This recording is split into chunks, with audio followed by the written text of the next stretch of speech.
Kaji Rich, nigga. I'm back. Rubber bands and wax. I said I'm smoking on the loud pack. That shit. And we back. We fresh with another one. It's your boy Thomas Breeder. And right now, I got one of the hottest, if not the hottest, nigga in the city. Introduce yourself and let niggas know where you from. Young Crazy, straight off Newtown Road, North Virginia, you know. 757 nigga. Same shit, what it do? Same shit, I don't know. Same nigga. When you say Newtown Road, Norfolk nigga, right? Yeah. What is that? Because certain people might think of off the rip when you say Newtown Road, Beach. Lake Atwood, Virginia Lake Beach. Atwood, yeah, Let's sure. separate that. Let them know right now where you from. You know, like, Virginia Beach Boulevard kind of split it up a little bit. Virginia Beach Boulevard. This side is like a little bit of Norfolk. It's not that big of the Newtown, but it's Norfolk. Like, that's what school they go to, Norfolk. It's just like, niggas go to Lake Telling Booker T out that bitch. I don't know why. Don't ask me why it's Norfolk. Shit, you know, uptown Norfolk niggas used to say we was beach niggas. But the Atlantis niggas knew we was Norfolk niggas. Okay. So it's just, I didn't give a fuck. Call it what you want. It's real niggas on both sides of that border. What you talking about? What neighborhood would that be? Stony Point. Stony Point? Yeah, for sure. Stony Point behind the Wendy's at McDonald's. Now look, I wanted to ask you that because it's a question I want to ask you, right? Yeah. You from Stony Point, that's a fact, right? Mm-hmm. What does 701 stand with mean to you? Yeah, that's the birthplace. That's the first address I can remember that I had. Like, I stayed out in Northview till I was 2. Mm-hmm. And then it was Stony Point 701 Stanford Square. That was my house. Like, you know, we had the biggest little grass on the corner. We used to play throwback and run in the yard. Facts. Booker T High School bus was right on the end of my yard. You know, I could look out my window and see the old heads going to school when I was young. Okay. Yeah, for sure. Okay. Growing up, did you have any siblings? Yeah, I got one brother. Well, I got one brother that stayed with me for sure. Okay, Yeah, okay. Yeah. Now, how was it growing up though? Any like situations? Because I like to ask people like, was it growing up? Was it rough for you, or because you know we from the hood, so to us growing up, that shit don't be rough. It just be normal shit to us. So, like, did you have both parents growing up? No, my pops was locked up. He got locked up when I was 2, for real. He got locked up. But I had my mama for real. You know what I mean? And she got that held it down. My mama a gangster, so she ain't no goddamn flew that lady. Like, my mama worked double shifts and gave us everything that she could possibly give us.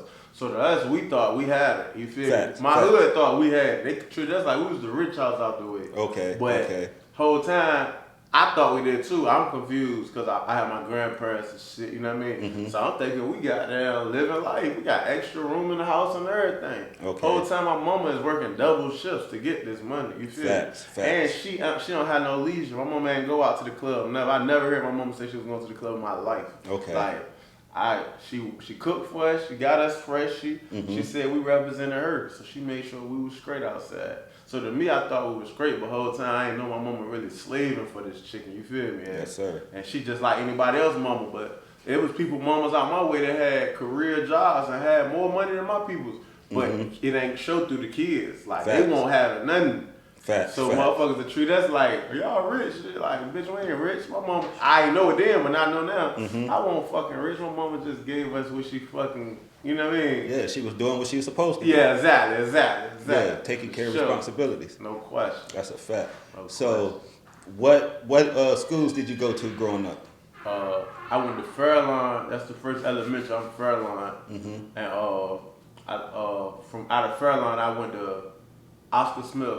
Okay. No, I went to Carver too. I went to Carver for like 5th grade, and then I went. That's in Chesapeake. That's right across from my grandma's house for real. Okay. Broadline. You feel me? Okay. So, and then I went to Oscar Smith Middle, and I went to Oscar Smith High. Okay. People won't fucking with Norfolk School, and I'm glad I ain't go to Norfolk School. I know I wouldn't have graduated. Word. I would have been fucked up, and I'm smart as a bitch, but my niggas, half of them niggas ain't graduated. Everybody. rumbling, beefing, fuck shit. Doing all this crazy Yeah, shit. and I was right? indulging in it, but I just went to school You over knew how here, to, you yeah. feel me? You knew how to move though. Damn right. So I like to say that because I like to put the timeline together. Yeah. So as you was growing up, you said you didn't have your father. He was locked up. Yeah. Your mother held it down coming Yeah. up.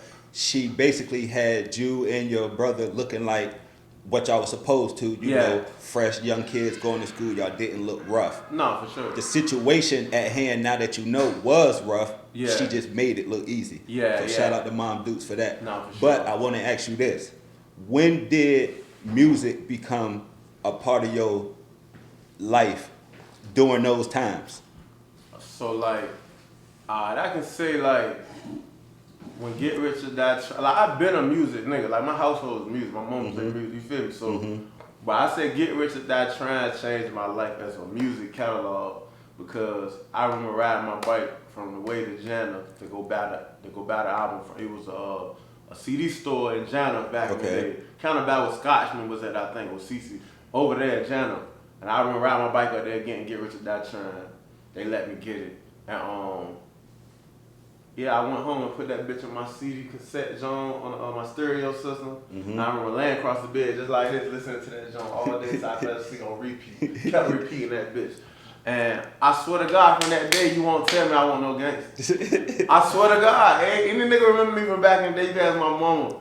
I'm outside trying to beat a nigga up every day. Off I of just 50. feel like I'm out that shit with the do-rag and a hat on like 50. I swear to God, look, I thought I was, So bro. at this point, did you think you was a rapper though? Nah, hell nah. That just the first time music really affected me, you feel me? Okay. But it got to a point where I started trying to rap, like we would get on sound recorder and try to make little songs or... But let's go back. Let's go back. All right, bet. What would make you get into it though? Because 50 had you want to be a gangster. Yeah. But what sparked you in the heart? Like, hold on, let me try this shit. What song? What move? Like, what did it to you? Man, to be honest, see, I don't know, bro. I just think I was trying around that time of life. You just trying anything, like whatever, fuck it. But I knew how though, like, you know, everybody would fake freestyle, we kill everybody freestyle. But when I did it, you'll see everybody really going crazy every time. And it's Oh, like, word? yeah, so a nigga, we sit in Wendy's, a nigga gonna beat on the table, I'm gonna be the one rapping. For minutes, like, I'm gonna keep going, and niggas gonna Did be you like, take notice to that? yeah, but I never pursued it because during them days, I ain't know nobody who had a studio. Matter of fact, the only motherfucker I ever heard say they went to a studio was some people from out the lakes. It was, I can't think of bro in them name, but they were rapping back in the day. And they used to be like, we going to the studio, I think it was across the street. Oh, I don't know where it was at, but we were young. I was just a little nigga. I thought that shit was unforeseen. A nigga had a studio to go rap. Like, what the fuck is that? Like, so I never pursued that shit. I just knew how. You feel You me? just knew how. Yeah. So basically, you was fucking with 50. That sparked the interest. But people had you rapping in the hood like, yo, he can do it. But was you going by Young Crazy? Nah, hell nah. Young Crazy, that ain't come about to high school. That's when I was more of a Gucci Man fan. I was straight Gucci Man. We gonna get into that then. So what was you at by then? So what was you going by at this particular I'm moment we just Ray talking Ray from about? Stony Point. You That's just- Lil Ray Ray from Stony Point. Just Lil Ray Ray from Stoney Ray Ray Point. from SP. That can rap out the hood. Yeah, I just knew how to rap. Rapping was just like a, So what was your goal at this point? I want no goal. I didn't even want to rap. I didn't want to be no rapper. I never wanted to be a rapper back then. That's crazy. I did not want to. I didn't care about that shit. It was unforeseen though. See, won't no internet how it is now, where True. you see a lot of young motherfuckers just doing it. Like back then, we used to see Meek and them, and or Reed Dollars and them. They freestyle. They like battle rapping. Okay. I know I wasn't really trying to get into that. I just knew how to rap. And what year was this, you think? Man, shit, 2004, 5, 6. Okay. I had to been about 12, 13, 14. Yeah. Them years. So that's, yeah. Okay. Yeah. So when did you make your first song then? Let me ask you that. What year was that? Unofficial studio or official studio? Unofficial.